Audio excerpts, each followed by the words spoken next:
Halo, assalamualaikum warahmatullahi wabarakatuh.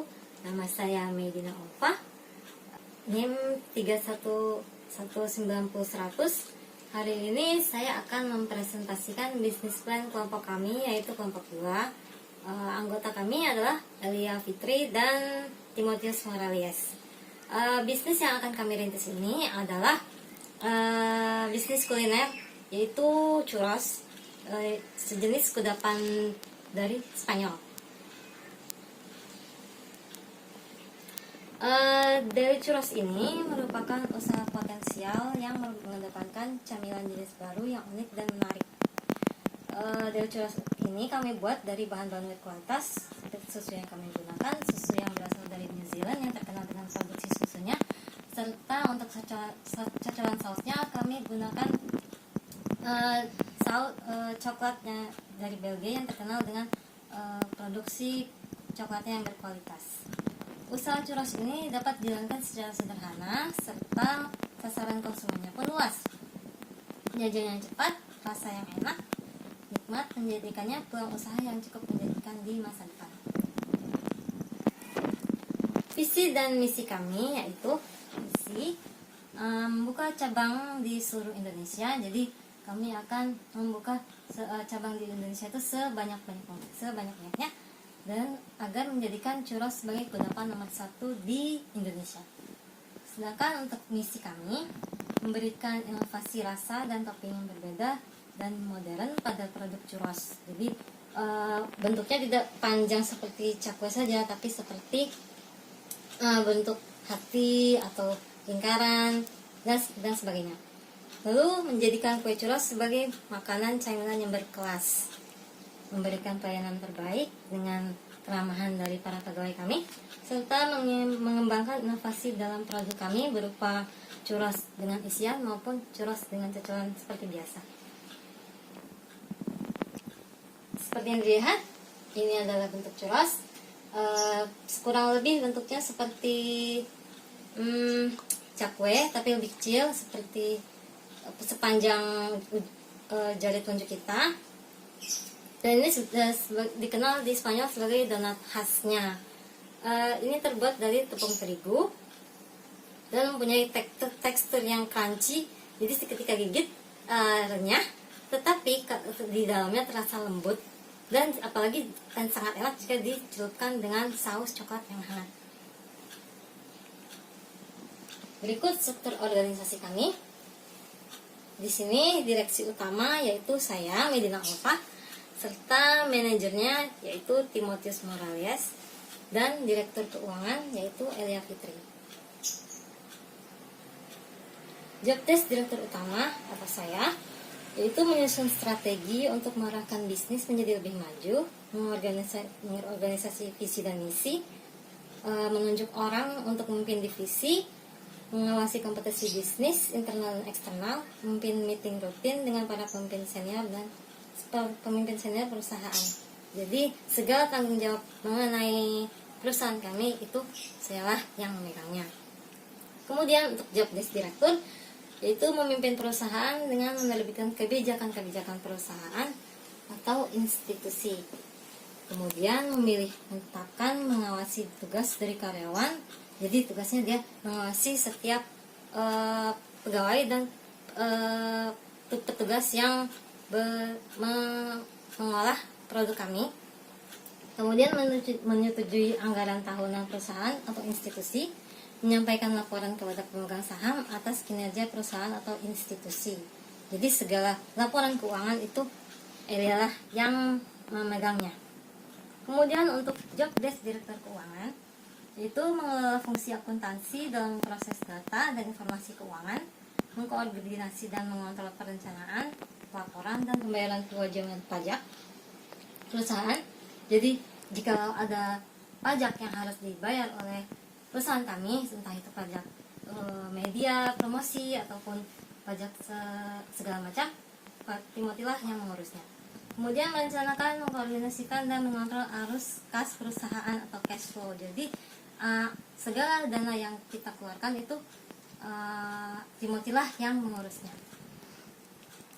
Berikut bisnis model kanvas kami.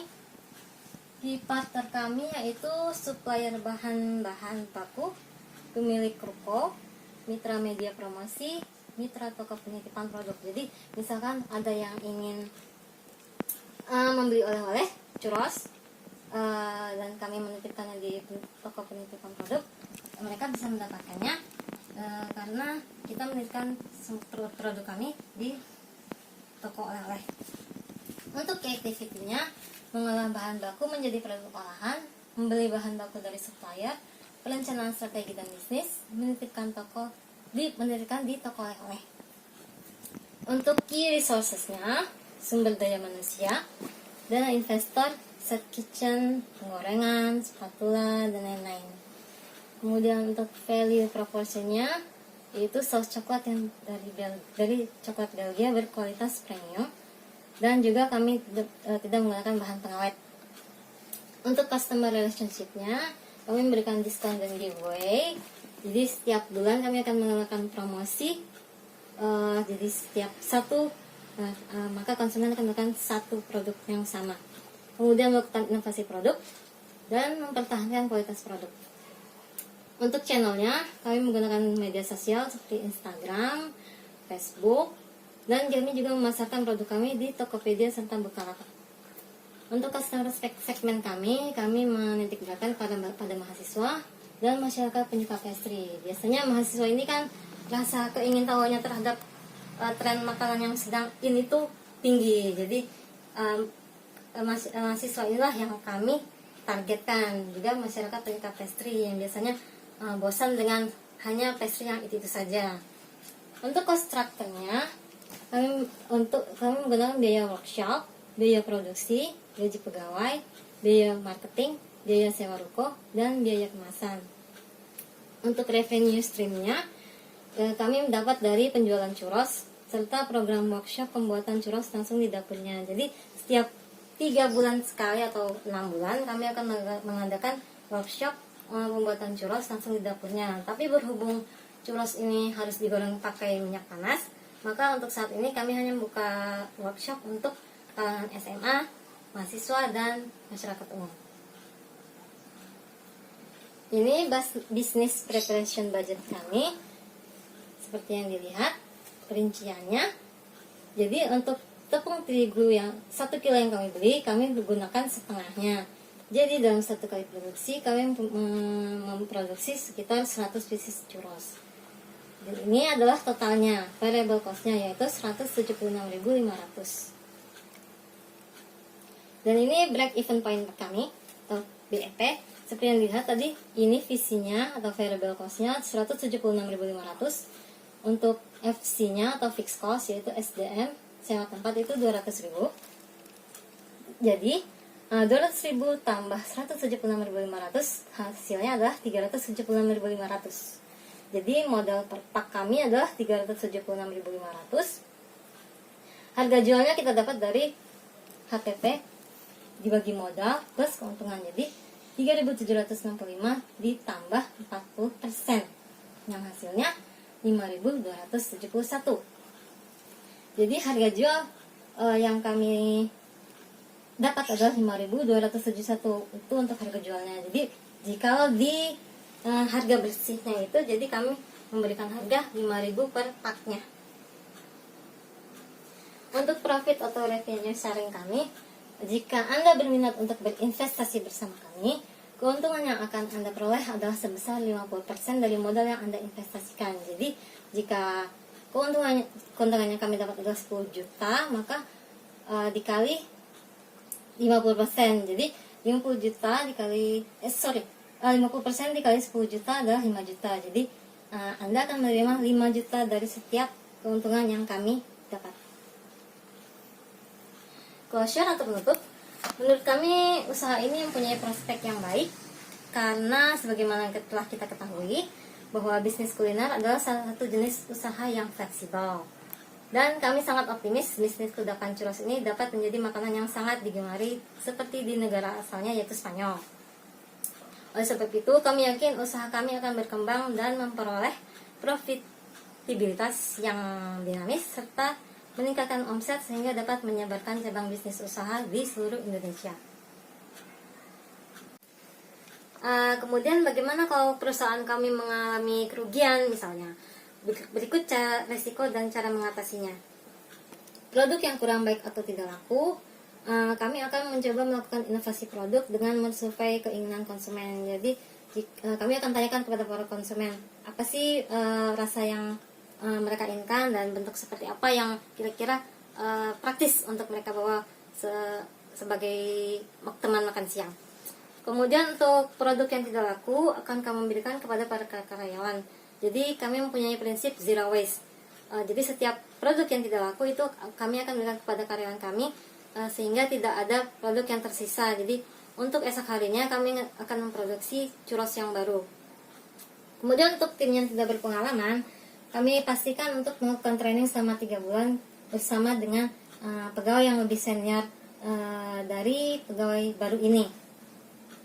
Kemudian untuk pasar yang tidak berkembang, kami akan membuat produk inovasi baru, melakukan kerjasama dengan produk dagang lain. Jadi kami melakukan merger. Misalkan ada pihak lain, perusahaan lain yang ingin misalnya sebagai cocolannya atau sebagai isiannya, maka kami membuka peluang pada mereka seluas-luasnya. Kemudian membuka booth di perusahaan, di festival kuliner maksud saya. Kemudian memberikan promosi buy one get one, jadi mereka akan mendapatkan satu produk yang sama untuk setiap produk yang dibeli. Kemudian melakukan promosi di media sosial seperti Facebook, Instagram, dan lain-lain. Untuk pemasaran yang gagal, kami akan mencoba membuat menu baru, misalnya menu pendamping dari churros itu seperti makaron, sus, dan kue-kue yang terbuat dari terigu lainnya, atau pastry. Kemudian mencari investor baru. Jadi jika kami ingin membuka yang lebih luas lagi, perusahaan yang lebih besar lagi, kami akan mencari investor dengan dana yang lebih besar. Kemudian untuk kami akan memperbarui merek dagang. Jadi jikalau produk kami ini dirasa kurang bagus di masyarakat, maka tidak menutup kemungkinan kami akan memperbarui merek dagang kami dengan nama yang baru. Kemudian untuk keuangan yang terus defisit, kami akan menjual barang inventaris seperti meja, kursi, mesin pengaduk, kompor gas, dan sebagainya. Atau juga menjual usaha pada pihak lain. Jadi kami, misalkan ada pihak yang berminat untuk membeli usaha kami, maka kami akan berikan perusahaan kami pada mereka. Yang terakhir, opsi yang terakhir adalah menutup usaha. Ini adalah jalan yang paling akhir, karena jika memang terus defisit, tidak ada jalan lain kecuali menutup usaha kami. Oke, sekian dulu presentasi dari kelompok 2. Terima kasih. Assalamualaikum warahmatullahi wabarakatuh.